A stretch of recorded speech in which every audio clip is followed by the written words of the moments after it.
I do want to thank Beneve for sending this out. And on the bottom, we have the specs here. It's a quad-core 1.2 GHz processor, Android 7.1 Nougat, with dual cameras, 1 GB of DDR3 RAM, and then 8 gigs of internal storage along with Wi-Fi. There's not much around the box either. So in the box, we get the tablet itself. It looks like it's in this case. Underneath that, you have the quick start guide along with the warranty card, a USB wall outlet, micro USB cable, a micro, maybe a DC5 cable, I want to say. Then this looks like it's a kickstand for the tablet, and then a stylus. So you've got grips on the side here where a kid can just like hold this on the side, so there's going to be less chance of dropping it. This is a case all around you can take off, and you can hold on to it this way as well. There's the front camera here. We have some more information as well with the quad-core processor. It's a Rockchip 3126C 1.2 GHz Cortex-A7. Now I'll check to see, we'll play a few games of course and everything, but there's also education, interest, there's a kids mode, and of course you can play games. And you got the rear camera here as well as a kickstand. So it's a pretty weak kickstand, so make sure like your kid doesn't like push it all the way back, because it's going to be breakable, it seems like, easily. But yeah, you can just hold it like that and it can be a kickstand. And then it does look like it is durable to an extent, and then you can also take this out pretty easily and you'll see the tablet itself. It's still covered in a layer of like rubber overall on the back. Not sure if you can take this off. So the screen does have a screen protector still on it. I don't know if you can tell by the small bubbles filled. And then the speakers are on the front. So this is what every single tablet should have regardless of the price, or every single device, I want to say. And like we said before, the front camera's on here, then a home button's on the bottom here, which is pretty nice to have. On the side, you have the DC port, micro USB port, micro SD card slot, and a 3.5mm headphone jack. On the top, you have the power button, a reset button, and the volume keys. On the side, you have the microphone, and then on the back, you have the rear camera, and it's just rubber, which is pretty nice. The screen is a 1024 by 600 TFT screen, so if you tilt it up one way, it gets a little dark, tilt it the other way, it gets really bright. I believe this is kids mode on here right now, so let's see if we click this, what happens. And I guess there's a game already pre-installed too. I'm not gonna lie, it feels like the sound is emitting from both sides of the tablet, which is really good if that's the case, and it seems to be. And it seems like this game here is just like a simple game. They have installed a user interface, and then you've got other buttons down here, but I guess they're locked right now because it's in kids mode. The brightness is decent. It doesn't get too bright, it doesn't get too dim. It's not enough to use outside in sunlight. There's a little less than 4 gigs out of the box available, and it's going to be even less once you connect to the internet because it's probably going to update some things. That's what I'm assuming. And then there's also the screenshot button down here you can press, as well as the volume up key and the volume down key all the way on the left. And you got the back button, home button, and then multitasking tray. It seems to be running Android 7.1.2, so slightly newer. And there's also wireless updates, a firmware update. I'm not sure if this will update to the next Android version when it comes out, Android 8 or Android 9, etc. But I think this is more so for the skin that it has, in case if there's any bugs. That's just my guess though.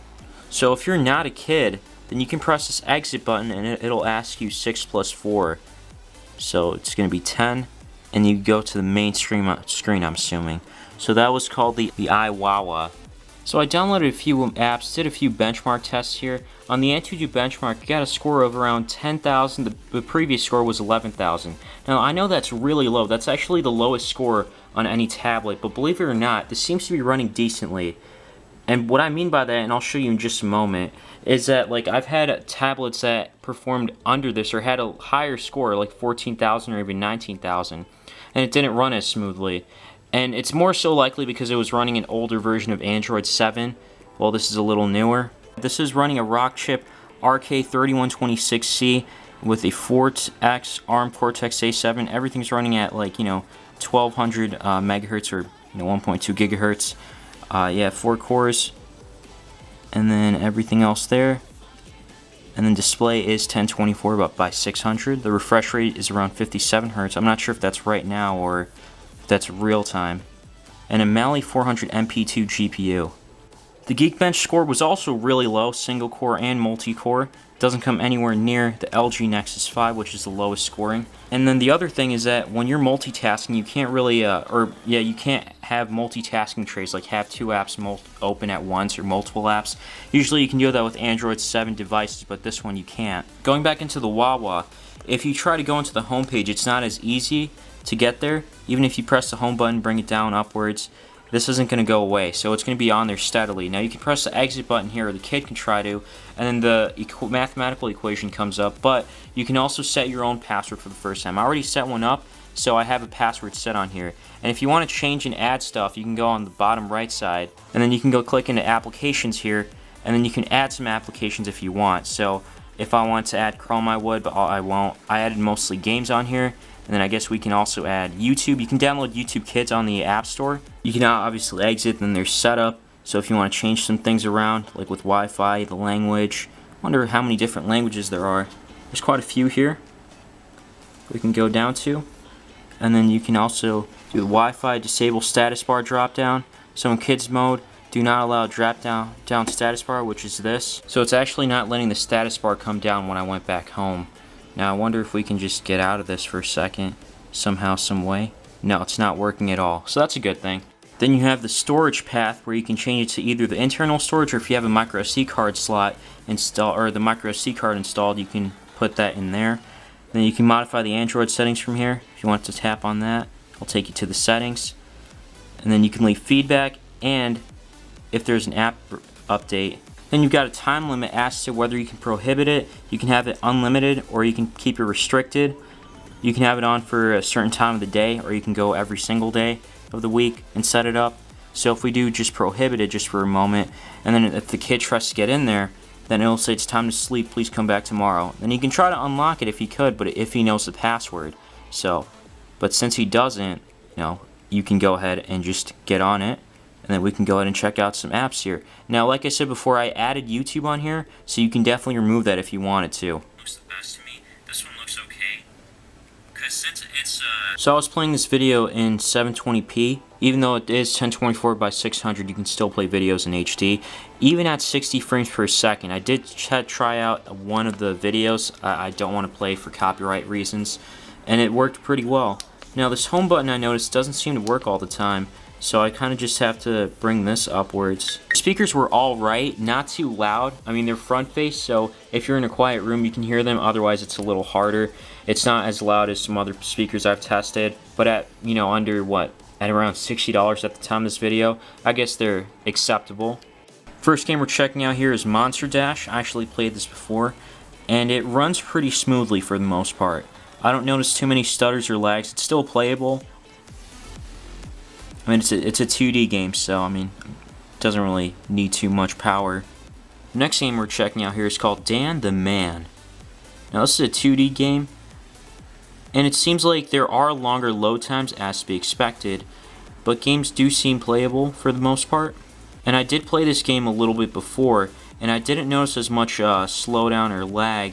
It's because of things that are running in the background that we never got to close. The next thing we're checking out here is called Fruit Ninja, and it's pretty slow. I want to say it's unplayable. Look at that, I already lost 2 fruits. I don't usually lose easily in this game, but because of how slow it is, it's what's kind of holding me back. So yeah, 3D games are definitely not playable. 2D games are. I do want to mention that the back does get warm here, like around this area. Usually if you have the case on here, it shouldn't be a problem, because a kid won't feel it on when this case is on. But yeah, it does get a little warm to the touch. It will most likely get hotter the longer someone plays the game on here. But that's to be expected with a lot of these $50 tablets, or, these cheap tablets around the price range. Alright, so this is what the front-facing camera looks like, and if you're doing like a Skype call or something, it isn't so smooth, but it's alright. I guess it's usable. And the camera quality is poor at best, I want to say. And I took a picture with the rear-facing camera here, and it does come up blurry. You can barely read DDR3, you can't really read Wi-Fi or anything else. You can pretty much just see the pictures. And then the front camera, it's very blurry if you try to take pictures. So it's not really usable, but again, you can make Skype calls if you wanted to, or something along the lines. Overall, if you've been following my channel, I would usually dismiss a tablet like this. The reason I'm not is because it surprisingly works For a kid, this would be alright. This is something I would recommend, because it has the case here, and it can play games in 2D. You have the parental controls app. It's called the iWowa, which you can also download on the App Store if you buy a separate $50 tablet separately. But nonetheless, it's alright, and the case is a little hard to get back on, but once you do, it stays on there. Plus, I do like the kickstand on the back. It's pretty helpful if you're going to be watching videos, or if the kid is, and then you can have all that stuff. But yeah, let me know what you guys think in the comments down below. The reason I want to recommend this is because if you're looking to give a tablet to a kid, because this is running Android 7.1.2. At the time of this video, I don't really know of any other kids tablets that run something with newer software. Usually they're running Android KitKat or something along the lines. But yeah, let me know what you guys think in the comments down below. Leave a like if you found this video helpful, and subscribe if you want to see more. As always, thanks for watching.